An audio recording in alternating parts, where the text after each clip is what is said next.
There's a specific moment in every action star's career when studios stop asking, how big can we make this? And start asking, how much can we afford to lose? For Steven Seagal, that moment arrived in the mid-90s. Not with a single catastrophic flop, but with a slow, unmistakable realization. The audience had moved on, even if the contracts hadn't. From that point forward, every new Seagal project felt less like a bold creative decision and more like a controlled descent. One film flopped, then another, and soon it was clear this wasn't bad luck anymore, but a pattern. Studio productions featuring Seagal began to suffer, though unlike Jean-Claude Van Damme, his budgets didn't immediately fall off a cliff. For a brief moment, it still looked like Seagal might delay his inevitable transition into B-movie territory. If only things broke his way just once. Warner Brothers signed Seagal to a multi-film deal back when his name still carried real weight, quickly sensed the shift in audience interest. As confidence in the actor faded, the studio began aggressively reworking projects that were already in development.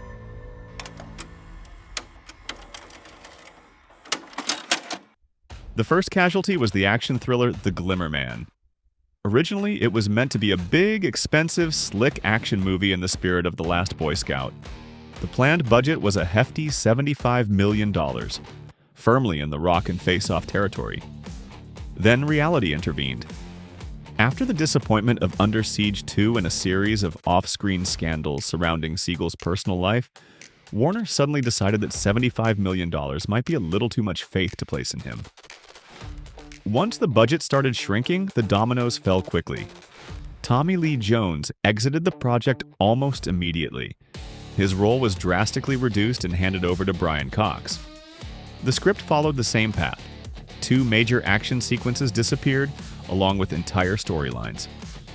By the time The Glimmer reached theaters, it had cost $45 million and failed loudly at the US box office. Some of the blame landed squarely on Seagal.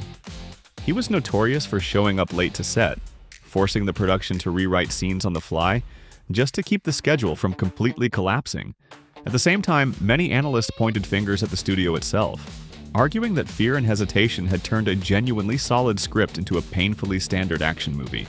No one complained louder than Keenan Ivory Wayans, who played a major role in the film. He openly stated that the movie he signed on for was not the one audiences eventually saw. Most of his frustration, however, was aimed directly at Seagal. Because of the star's constant tardiness, Wayans and the director were often forced to shoot whatever was possible, rather than what was actually planned. And then came Fire Down Below, the last time Steven Seagal would headline a truly expensive studio action film. Ironically, it wasn't even supposed to be his movie. The project was originally built around Bruce Willis, but a conflict with Disney pushed Willis toward Armageddon, leaving Fire Down Below suddenly without its star. Warner, already familiar with Seagal, pulled him into the project instead. Having learned at least something from The Glimmer, the studio resisted the urge to slash the budget. The film remained a $60 million production, which, adjusted for inflation, would be roughly a $100 million action movie today. For context, John Wick Chapter 4 cost about the same. The only real change was the main character himself. Willis's version of the hero was supposed to shoot guns and swear. Seagal's version stopped swearing, but made up for it by breaking arms and punching villains straight in the face. Where Willis would crack jokes, Seagal simply threw fists. On paper, the result could have been a large-scale thriller with a story that several Hollywood producers reportedly praised. In reality, the film ran straight into studio panic. Test screenings didn't go well, executives weren't convinced, and the movie was effectively executed in the editing room. That's why Fire Down Below feels oddly small and cheap despite its massive budget. Entire set pieces were removed, including a night chase involving multiple police cars that ended with a garbage truck crashing into a train and an explosion wiping out several acres of forest. Nearly 30 minutes were cut from the opening act, which originally followed Seagal and John Deal investigating a town. In the final version, Deal barely exists. He appears on screen a handful of times, and that's it.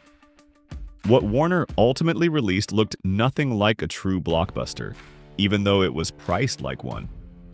The Matrix, which hit theaters just a year later, cost only $3 million more.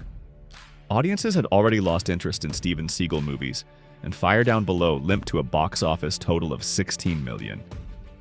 Unlike The Glimmer Man, this time the Golden Raspberry Awards took notice. Seagal earned 2 nominations, Worst Actor and Worst Screen Couple, the latter pairing him with his guitar. Warner was so disappointed with the film's performance that it pulled Fire Down Below from theaters internationally and dumped it straight to video in most markets. Soon after, the studio rushed to end its relationship with Seagal altogether. Under the original contract, Warner was supposed to make 3 more films with him. Instead, both sides agreed to settle for just one. That final film was Exit Wounds. That was Frameback. See you on the next Rewind.